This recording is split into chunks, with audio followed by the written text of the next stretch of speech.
Hey guys, welcome to Haitian Creole with Luciano. Bienvenue dans Créole Haïtien avec Luciano.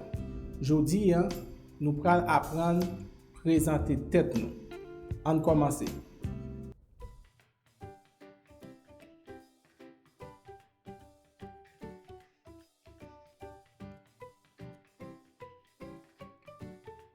Comment ou rele? Comment ou rele? Moi rele Luciano. Comment li rele? Li rele Pierre. Li rele Pierre. Comment rele? Comment yo rele? Kounya, on utilise quelques exemples. Bonjour. Moi rele Luciano. Comment ou rele? Non moi c'est Luciano. Comment maman rele? Dis-moi comment ou rele dans la section commentaire.